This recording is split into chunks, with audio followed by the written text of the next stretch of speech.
Good morning, I'm back. I'm trying this again. Something went wonky with the Wi-Fi connection and disconnected the video. So welcome back, or welcome if you're just joining us. Hopefully we won't have any more problems this morning.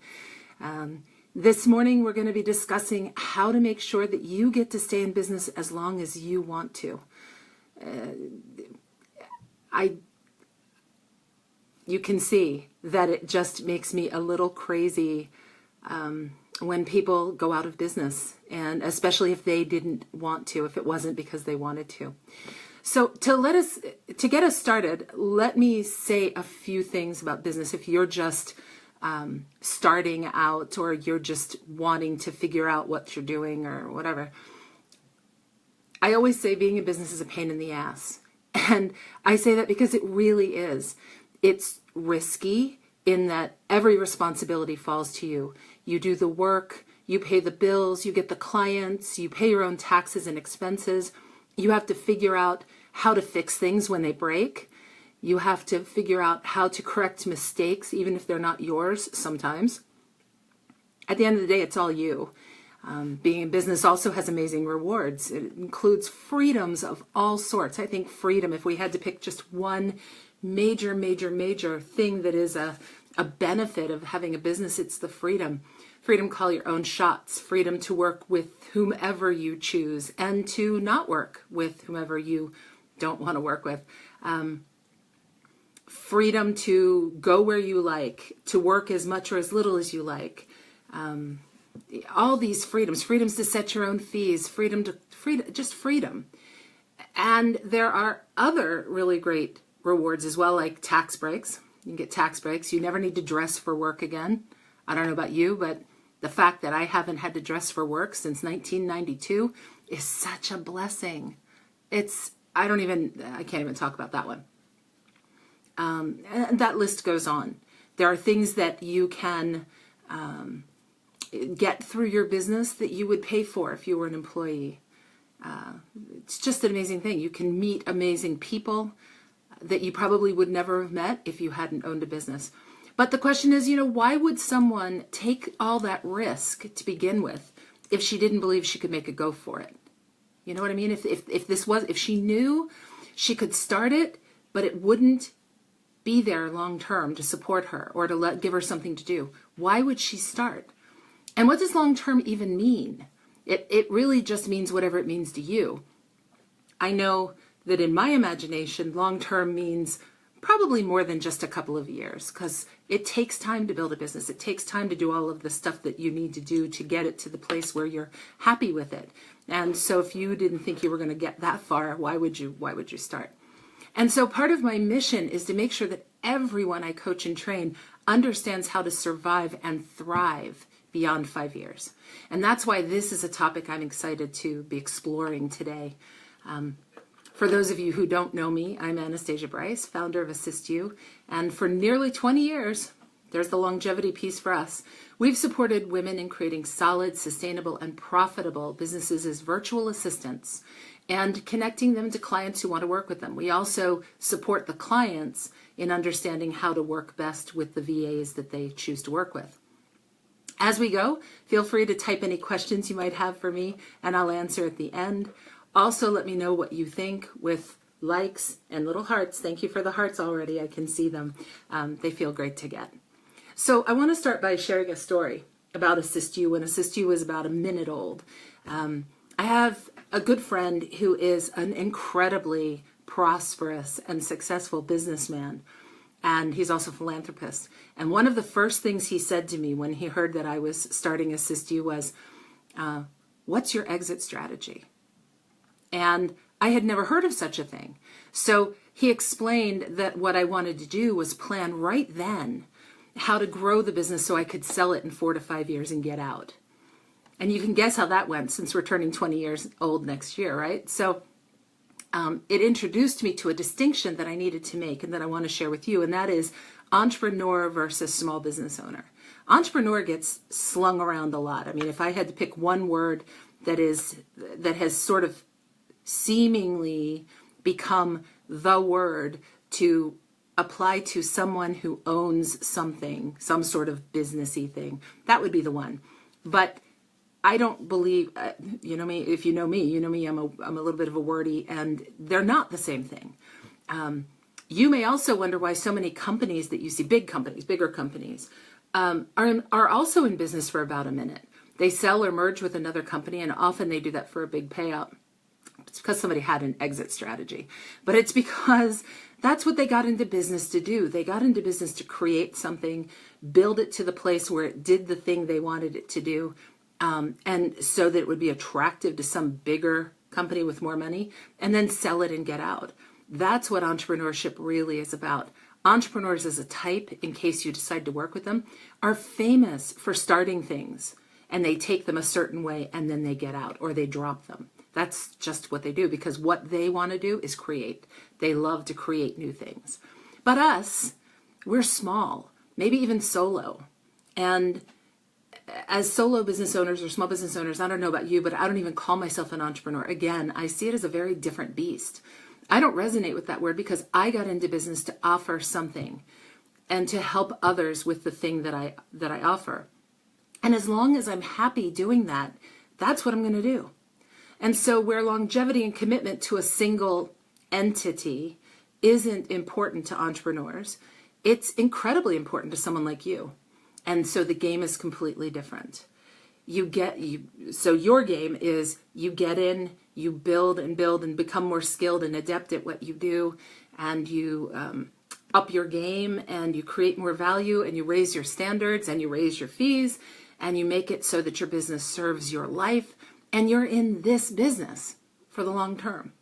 The specifics of what you offer might change. I mean, some services get added, some get deleted, but chances are you saw and you see creating this business as your career, the thing that you're going to do until you don't do it anymore. So what's going on that has so many people who really see it that way, see, getting in as something they want to do long term? What's going on that has so many of them going out of their tiny businesses? If you look around the internet, financial pundits will say that the primary reason is that people can't pay their bills. Why not? What's up with that?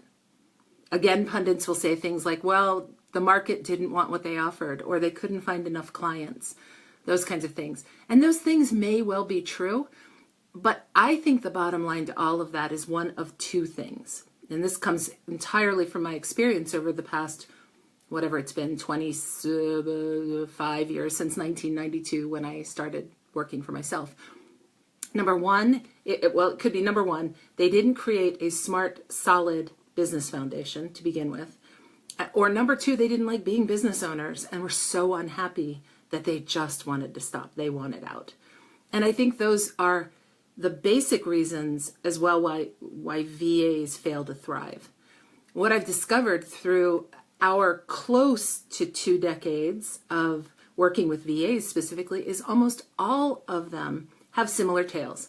For that matter, lots of my non-VA coaching clients have similar stories too. So this is something I'm really seeing across the board. And that's that people go into business, as I said, to offer a skill they have to the world. They see other people doing it. They think I can do that too. It usually happens due to some precipitating event. They got downsized, they got fired, they moved, they couldn't find a job, or they just got fed up maybe with being treated the way they were treated at work. In my case, I got fired. It was the only time I was ever fired, and it was more than enough for me. It was so much more than enough for me. I came home and I said to my husband, no one will ever pull the rug out from under me again. And that was it. I never went back to work again. Never went back to work, meaning employed, back to work. But anyway, so then they look around, they see that other people are, they have this idea, oh, I could, because I've done this, I could do that. Surely there are people that do that as a service. And so they hang out a shingle and they just go for it. The problem is there's no foundation under that. That's what I started to say earlier. There's no reasoning, no logic. There's nothing objective underneath them. And if it's not done right, chances are within 5 years, there's that 5-year mark, there will absolutely be a failure to thrive. They're going to go out of business. The underlying challenge is that, again, they got into this to offer something to others. They never stopped to think about the fact that at least in the US and Canada, if you're working and you're not an employee, then you're a business owner. That's it. Those are the only two options we have in these countries. In North America, you are a business owner or you are an employee. So you may have heard the word freelancer. People use freelancer all the time. Freelancers, if they are indeed freelancers, they own their own businesses, whether they really get that or not. But being a business owner comes with a list of things to know and understand.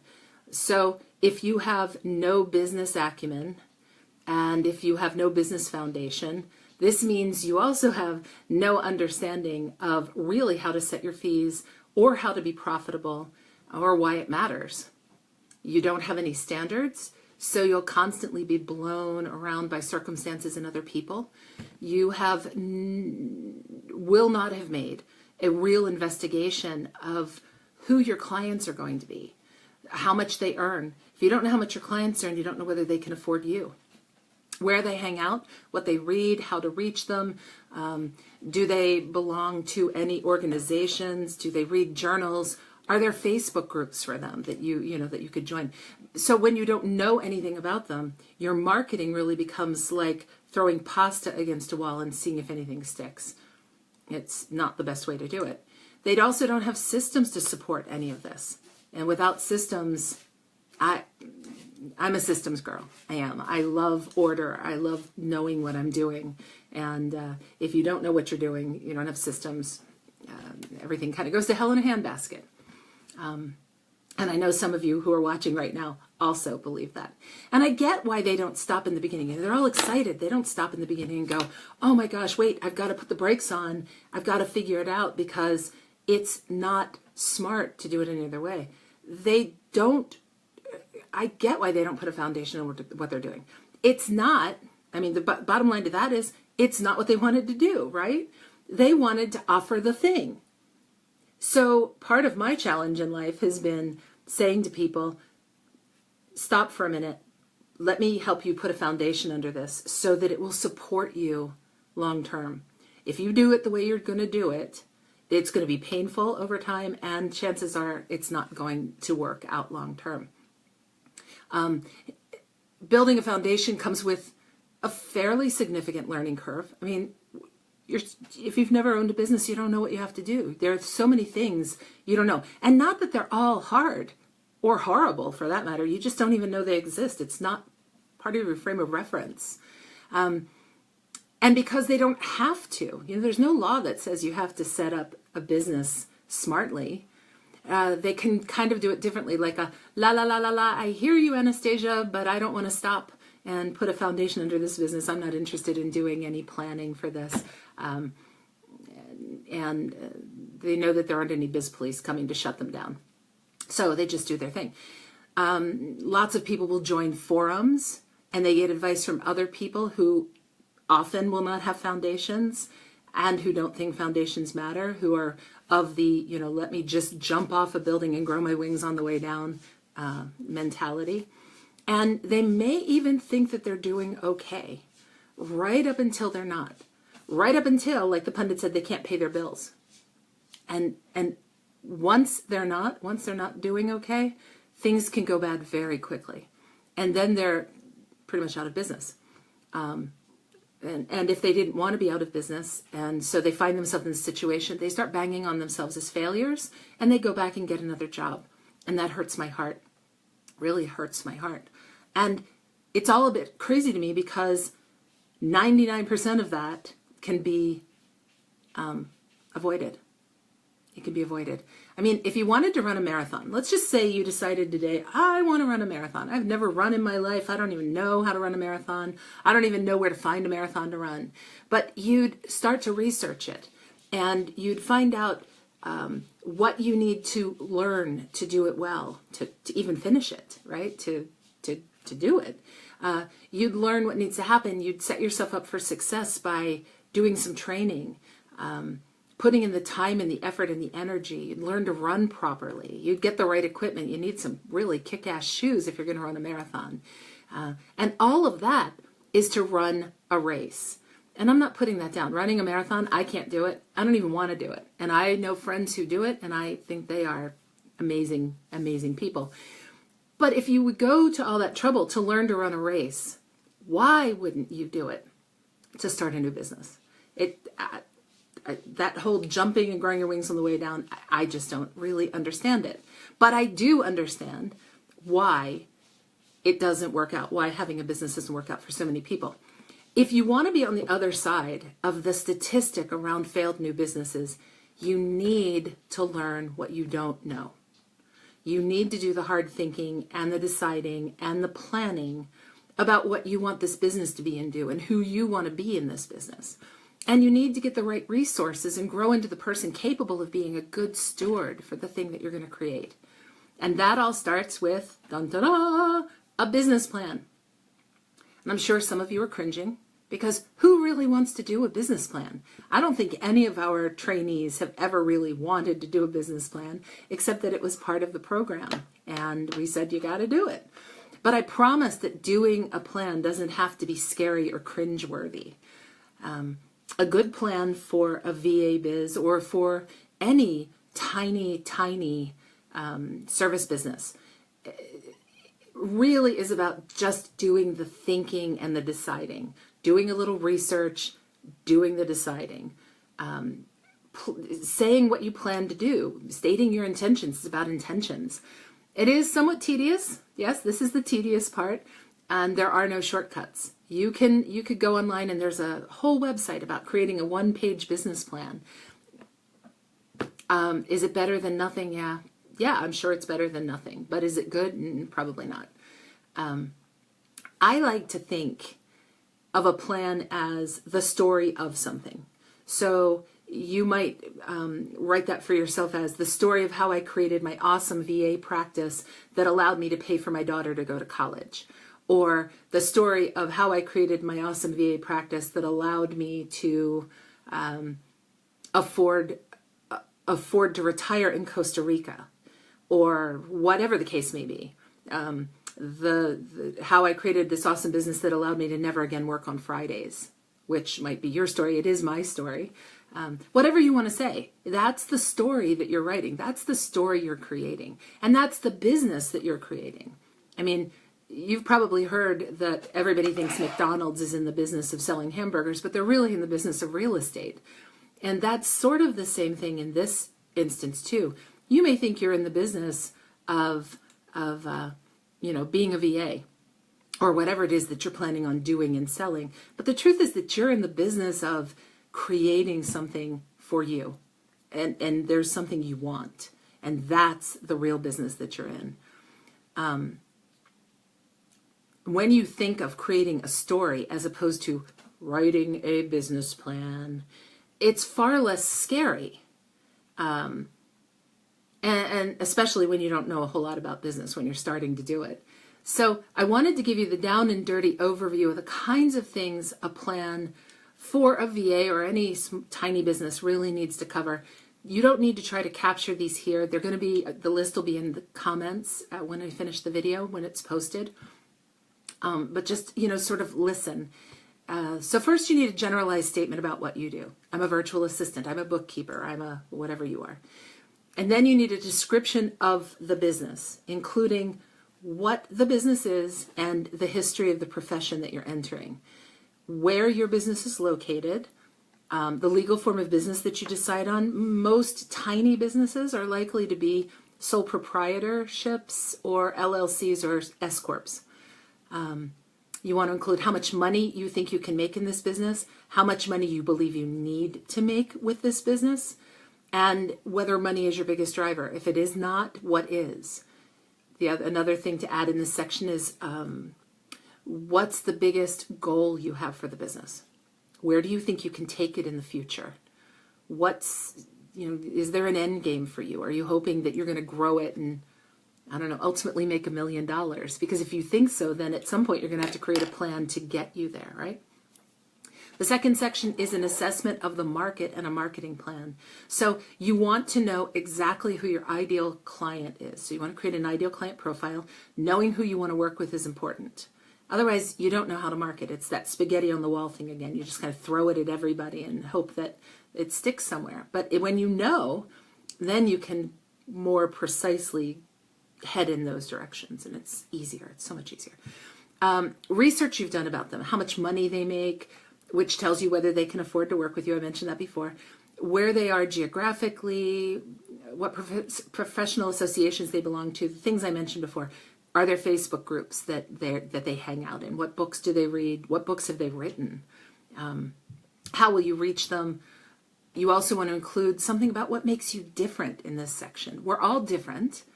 If you know anything about me, I teach that there is no competition. There's more than enough of everything for every one of us. And that's the same for you, for this business, for clients, everything. There's more than enough. However, you really do want to know what makes you different, you know, and undoubtedly there are things that make you different, that you think make you different, that you really appreciate about yourself. You also want to include a calendar of initial marketing efforts, what you plan to do. Are you going to create a website? Are you going to join Facebook groups? Are you going to blog? What are the things that you are thinking about doing? You'll include them somewhere later in the plan as well. The next section is a description of what you do and where you do it. So describe your office, what's in your office. How do you protect what's in your office? I mean, do you lock the door every night if you have a door?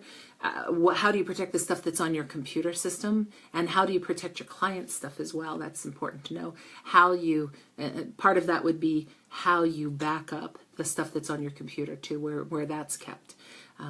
Your hours, are they regular or not? Are they different for what you do versus what the public thinks you do? For instance, you may tell the world that you're regularly in your office from 9 to 3, Monday through Thursday, but in truth, you're in your office from 8 to 4. You don't want to tell people, the people out there, you don't want to tell them you're in your office from 8 to 4 because you need the first hour of your day and the last hour of your day to work on your business, to get ready for the day and to finish out the day strongly and think about the next day. Maybe that's the situation. But so the days, you need the days of the week, the hours where you work. How much time off you're going to take for vacation, personal days, sick time. And I'll tell you right now that 99.999% of the business plans I read have the business owner taking nearly no time off. They take some of the federal holidays and they take maybe a week, maybe 2 for vacation. I'm going to tell you right now, all in, when you start, this is when you start, all in when you start shouldn't be less than 7 weeks a year that you take away from your business. You also want to include what you offer, the services that you plan to offer, your fees, how you keep your books, how you invoice, the forms of payment that you accept, what you do if somebody pays you late, how you consult or interview people, you know, when you talk to them when they're not your clients yet, how you bring them into your practice, how you let them go if things go sideways, how you manage your time, how you handle emergencies, customer care, whether or not you have a personal relationship with them. That's kind of a big one. Do you want to? Some people do. Some people don't. Some people are like, nope, I like the professional. There's a boundary right there, and we're going to leave it there. Do you want them to be friends on Facebook? Maybe you do, maybe you don't. Maybe you don't want them that close. Your regular vendors who you use on a regular basis. Are you a Verizon or an AT&T person, for instance? Who provides the internet for your home? Is it Comcast or another cable provider or DirecTV? All of those types of companies are your vendors. And you want to create a continuing education plan here. You're going to grow. There are going to be things you'll want to learn. If you know right now what some of them are, think about how you'll do that. Like, when will you do that? Because you can't learn everything all at once. You just can't. The next section is managing the business, what you bring to the party. So all the applicable, try and say that 10 times, all the applicable goodness that you bring from your past work experience and all of the life you've lived to date. What do you bring to this party for this business? What resources are available to you? Will you have other people working with you? For example, can you imagine that maybe you'll ultimately work with a VA of your own? Can you imagine that maybe you'll need a graphic designer kind of hanging around on a regular basis to provide stuff for you? Maybe you can, maybe you can't. But think about it. Will you have people working with you? And then who's on your professional team and how will you use them? we suggest that there's always an attorney, an accountant, a business coach, an insurance pro, and a computer person at a minimum. And these are people that you turn to when you need help. It's not, if you've never heard me talk about this before, the coach is probably the only one that you have a really long-term ongoing relationship with. The others are people that you call when you need help. So a quick story that taught me the smartness of having a team and knowing who I'd call is back in the very beginning of AssistU, I was approached by a PR company, and they had this really great plan about how they were going to help us get the word out about AssistU over the course of a year.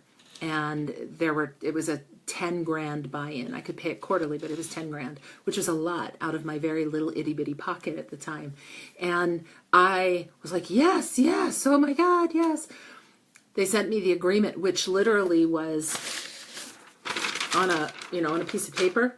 It was this much. It was this tiny little 3 or 4 paragraph thing. I read it. I thought I knew what it said, what it meant. I signed it. And immediately, they took my money, my first payment, and they immediately didn't do anything. And it took me about 2 days to realize that I had bought into a scam, and I didn't know who to turn to help me.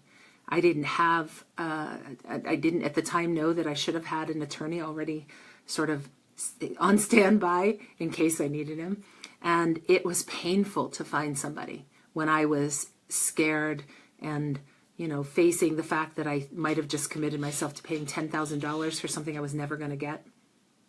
That's what taught me on a real powerful level that having identified the people that will help you when you need them, it's such an important piece of your foundation. It really is. I found somebody, by the way, and as it turned out, the agreement I signed was pretty ironclad, and I had to pay the 10 grand. But I found somebody who would listen to me and who told me why and explained it to me and helped me see why to never sign anything that you don't have an attorney read. I really got that. The next section is going to be a timetable. So the date your business is going to open, it's smart to pick a date. It makes it real when you have a date for the thing to open. You can always move it if you need to. If things go a little sideways or take a little longer, you can move that date. But when you have a date and you say it to yourself over and over, it's an exciting thing. You also want to include in this section how you'll transition out of your job if you have one. Very few people can afford to quit cold turkey and just go full-time at this new business that they're starting. And there are only 5 ways to transition. So along with this list of things that I'm telling you to put in a business plan, I'm going to include a link to a post I wrote about transitions in comments when we finish today. The next section is financials, and this is the piece that I think freaks more people out than any other. And I think it's because they think, uh-oh, somebody's going to look at it and they're really going to criticize it and all of that. Because we hear stories about companies that took their business plans to banks and the banks said, no, you can't have a loan. Most people in tiny businesses are not going for financing. They don't need funding. They're doing it themselves. And so this section is not about how it's going to look to a bank. It's about making sure that you've looked at all the smart numbers to look at so that you know whether you can actually do this business. Is it going to work for you? So you need a list of all your indirect expenses. If you don't know what those are expenses that are not billed directly to a client. So for instance, it's pretty much everything having to do with your business. It's the internet service at your house or wherever you are. That's an indirect expense. You're not billing that to a client. It's something you have to pay. So those are indirect expenses. You also want projected financial statements. Another good reason to have an accountant or at least a bookkeeper or somebody with some financial juju that you can go to and ask about these things. But you want to do some projected financials, at least for the first year in business, first full year in business, maybe a 3-year projection. Further out, I think, is really a waste of time. If 9/11 didn't teach us anything in this country, it taught us that tomorrow may not be here. So figuring out where you want to be in 5 years, when 5 years may not be here, figuring out who you think you're going to be in 5 years, I just think it's a waste of time. You'll change so much by year 3 that everything you write now is going to be different by the time you get there too. So I wouldn't go 5 years out. Okay, I want to point out a few things. You'll notice that there's nothing there that's, again, about big, fat, hairy financial statements. So don't get freaked out. That there's nothing in the financial piece that's scary. It just has to be ready for you and maybe for your business coach to review, so she can make sure that you've really thought through all of the things that you should be looking at as indirects. Make sure you're not missing anything or considering doing something that could get you into trouble. Number 2, you're not going to know a lot of this stuff, and it's okay. Don't look around at what other people do. Don't go saying, can I borrow your business plan? Can I copy your business plan? Do you have a client agreement that I can use and make my own? Don't look at what other people do. Instead, think about what you want for yourself, what would serve you. And if you're going to get help from somebody knowledgeable who can look at what you want to do and focus all of the attention on what you want to do, not any sort of, well, I do it this way, you could do it that way too. You want somebody to focus on what's going to be smartest for you. It doesn't matter what other people do. So you make it up, you write it in your plan. The other thing about looking around is it confuses you and it dulls your creativity. I just read this amazing article. I was watching a TV show called I Love Dick. If you want a kind of strange TV show, it's an interesting one. It's an original series, I believe, on Amazon. But there's this guy named Dick, and Dick is a really well-known professor and artist. And at one point, he looks at this woman and he goes, I don't care. I'm post-idea. And I had no freaking idea what that meant. What the heck is post-idea? Go look that one up if you want to on Google. It's an interesting thing. There's a New York Times article that was fascinating. But it's this thing about how we take in so much information anymore that none of us have any ideas. We just don't even think for ourselves anymore. We just take in what we're told and we reprocess it and spit it back out. So learn about being post-idea and don't be post-idea. Don't dull your creativity by looking around too much at what other people are doing. Obviously, you want to look around. If you're looking for a mentor or someone to help you, you want to look at them. But you don't want to look at what other people who are doing what you think you're going to do are doing, because it's not going to be very helpful. Number 3, a lot of what you do in the creation of a plan ends up being the creation of your business standards, which is just the happy cherry on top to the whole thing. So when you decide, for instance, how you're going to invoice, that becomes a standard. Or when you decide what your work hours, that becomes a standard. Your consultation process is a standard. Your ed plan, how you'll use the people on your advisory team, your professional team, all standards. Standards are the hidden gems in your plan, and they specify how you're going to operate in the world. They're about what you will do. And you'll hear a lot about developing boundaries, but the higher your standards, the less you need boundaries, which protect the standards. That's what boundaries are made for. Standards, because they talk about how you'll operate, help your business by making it easy to make decisions. For instance, if you decide that your hours are Monday through Thursday from 9 to 3, going with the same example we had before, and a client asks you if he can call you on a Friday morning, you don't even have to think about it because you have a standard that says you don't work on Fridays. If you have a client that pays you late, you don't have to think about what you do because you wrote about that in your plan. It became a standard, and the standard tells you what to do. If you have an ideal client profile and you talk with someone who doesn't match that, you don't have to think about whether to work with the person or not because you wrote it in your plan and it became a standard. Okay, so in creating a plan, you also create standards. It's really like a 1-2 punch of business goodness. But the other thing you need to learn about is profitability and how to look at financial reports like P&L statements, which your accountant or your bookkeeper should help you understand, as well as understanding how to work with your indirect expenses, because you need to understand your indirect expenses to figure out how to create your fee.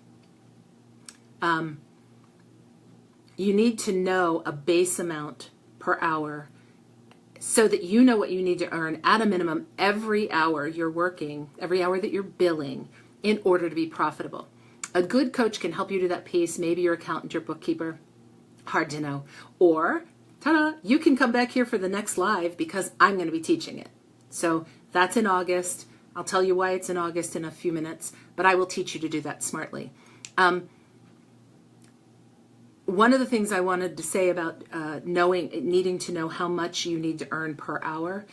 Lots of people, you'll hear when you're looking around, people talk about don't trade your dollars for hours, or don't trade your hours for dollars. I always get it backwards because I don't like it. And the bottom line to that story is that's fine, but you need to know what that hourly rate is. Because if you know, then you can charge anything above it. And I absolutely support your charging whatever you want above that number. But the bottom problem is you've got these expenses. Remember the pundits say they go out of business because they can't pay their bills. You've got these expenses. What you're bringing in has to pay for those expenses. And you need to know how much per hour you need to be bringing in to pay those expenses. So you need to know what that number is. And most people won't teach you how to do that. Most people are like, oh, it doesn't matter. Just, like $200 an hour. That's what you should charge. Yeah, okay. Well, you also have to make sure that the amount that you want to bill, the amount of money you want to charge in your fee structure is something that is actually within reach of the profession you're in. One other thing that doing the financial piece will tell you is whether or not you can actually make enough money in this business to meet your needs. I've rarely seen anyone who couldn't, but I recently worked with someone who, due to a few really unique aspects of her life, was going to need to bill a minimum of $125 an hour as a VA in order to be profitable. And there are far better businesses you can run if you want to be making a minimum of $125 an hour. VAing isn't it. It just really isn't. Again, more on that in our next live gathering. But if you do a plan and update it as you grow, Amy, I saw you say that, work the plan, especially the marketing plan, and you adjust it as you see what works for you. Create and use your standards and raise them as you go. Your standards can always be higher. And if you're profitable, the only thing that becomes an option around failure is unhappiness. Not everyone is cut out to run our own business. That's absolute truth. You may think you want to, you may think this is the thing you're going to do, but some people are really meant to be employees. They really are meant to show up 9 to 5, get their paycheck, get their benefits, get whatever vacation they get, and that's what they're meant to do their whole lives. My husband is one of those people. It makes him happy to go to work, and I am the opposite, right? In the right jobs, some people thrive. Other people just want to claw their eyeballs out. And of course, nobody thrives in crappy jobs. But wanting out of a crappy job doesn't mean necessarily that a person will be happy and thrive as a business owner. So check in with yourself as you do your planning. You should get inklings at the very least long before you finish the plan as to whether you'll be happy doing what you're planning. I mean, if you're writing the story of this thing and you're going, oh, this is going to be miserable. I can't imagine that I have to do this stuff. What am I doing? Maybe you should stop and think about that some more. Inklings, they're the things you should pay attention to. So if you feel happy, that's awesome. If you know you won't be happy, that's awesome too, because you can stop before you make a big investment and you can look at doing something else. We absolutely all deserve work that lights us up and a situation in which to do that lets us thrive. Doing foundation work will help you know whether this thing you're planning to do and the way you're planning to do it will allow you to be happy. And then all you need to do is listen to what that plan says and what your wise self tells you and follow along. When you have the smart foundation with planning standards and profitability and you're happy, you'll be unstoppable, going far behind that 5-year statistic with your business. So, okay, what questions do you have about longevity, being in business long term, setting up your business, your VA practice to make that happen? I'm going to try and look back through my comments.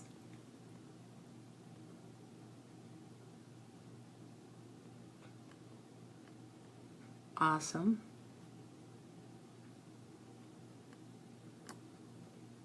My little finger's in the way. Sorry about that, guys. I'm scrolling through your comments.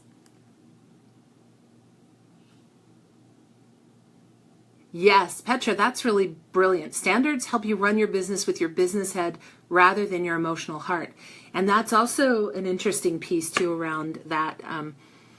Something you'll learn as you go. And I've written about this too, so I will, I'm going to make myself a note about this. I'll also post something that I wrote about reading the E-Myth Revisited and about the 3 sort of business personalities that you have to have when you start a business. One of them being the manager, and it's the manager that kind of does all this stuff. The manager and the visionary are going to start your business. The technician is the one that ends up trying to lead it with your emotional heart. Oh, but my client is so wonderful, and her dog's sick and she hasn't paid her bill for the last 15 days, but I know she's okay and I know she's good for it. And the manager be over here going, no, we have a standard. We know what to do. So yeah, Petra, absolutely. Yeah, you have to know yourself, Nicole. Absolutely, that's true as well. Thank you for that. So to wrap up, here are the takeaways from today. Do a business plan. Think of it as the story of your business. Don't look around and copy people. Make it up. Have it fit you. Make sure you include the elements I suggested. Again, I'll post those in comments, and I'm going to add a link to the post that discusses transitioning, creating a transition plan out of employment, the post idea article, and the E-Myth post that talks about that. I'll post those all as resources. Many elements in your plan become standards for your business. The higher your standards, the less you need boundaries to protect them. You must be profitable. You deserve to be happy both in business as a business owner and as the person in this business. So there's that other piece. And put it on your calendar, because the next live is August 10th instead of July, whatever that would have been, July 13th. And that's when I'll be sharing about fee setting and profitability. The reason that we're skipping July is because birthday. Yeah, I'll be 54. I don't work my birthday week, and I just decided that month is really full. So we're going to skip it and do a really big, fat, juicy live in August. Watch for the announcement here too, because there's going to be a link to a handout that you're going to want to get before so that you can work from it. And that's it for today. So thank you for joining me. I hope you're taking something with you that helps you. I would love it if you'd leave a comment with your greatest takeaway from today. If you have questions, please ask them in comments. I'll check back here and answer anything through next week. Be brave. Remember that when you ask something, it might help someone else who didn't feel brave enough to ask. And please share this video with your VA pals or your small business pals as a way of spreading the love and making sure that people are more knowledgeable and sound in their businesses. You can use the share button when the video posts to share it here on Facebook, or write a comment and tag somebody. And if you want to share it outside of Facebook, you can right-click on the video. A lot of people don't know that. Right-click the video. It'll give you the direct link to the video. And then you can share it with anyone, anywhere. If you want to be sure to never miss me when I go live, click the following button and turn on notifications. It's easy peasy. I hope to see you in August, and I hope you guys have a really, really great day. Bye for now.